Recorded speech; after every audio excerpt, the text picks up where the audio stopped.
अध्यात्म कहता है अपनी ओरिजिनलिटी को जानो, समझो।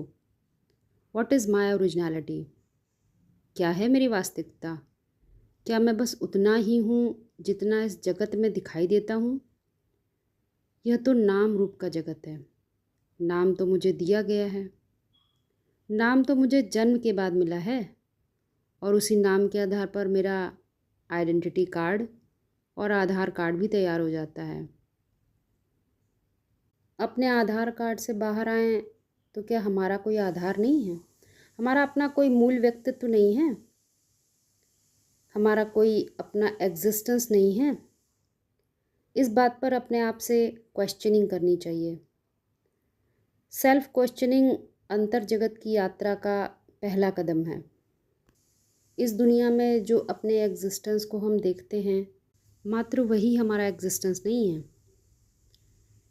क्योंकि एक है स्पेस टाइम में एग्जिस्टेंस, जो स्पेस टाइम की परिभाषाओं में बंधा हुआ है, और एक एग्जिस्टेंस है स्पेस टाइम से बाहर।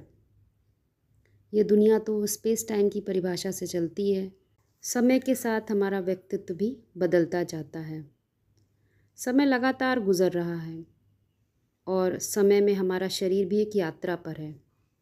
पहले छोटे थे, फिर बड़े हो गए, और बड़े से अब धीरे धीरे शरीर हमारा मृत्यु की तरफ बढ़ रहा है। But this is not our eternal journey. ये तो जन्म और मृत्यु की यात्रा है। यात्रा तो चलती रहती है।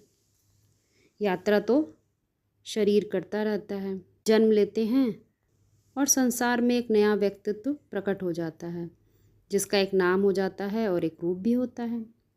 परंतु हमें यात्री को भी जानना चाहिए। दुनिया में तो हमारा व्यक्तित्व बदलता रहता है। यह बदलता हुआ व्यक्तित्व हमारा इटर्नल व्यक्तित्व नहीं है। अपनी शाश्वतता को पहचानना चाहिए, जो समय के बदलाव और स्थान के बदलाव में खत्म हो जाए, समाप्त हो जाए। वो व्यक्तित्व शाश्वत व्यक्तित्व नहीं है। जैसे बीज होता है, बीज अपने वृक्ष का इटर्नल एग्जिस्टेंस है। वो हमेशा रहेगा।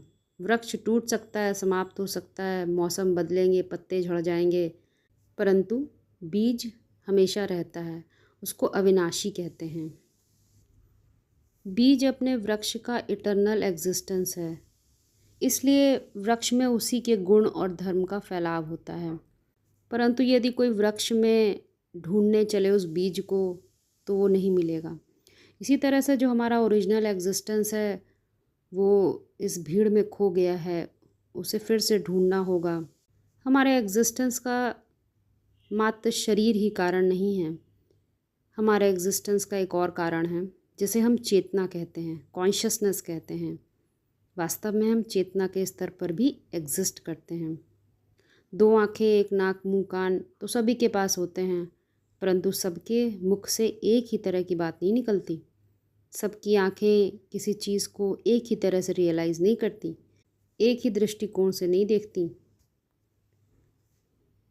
क्योंकि आँखों के पीछे भी कोई प्रकाश है।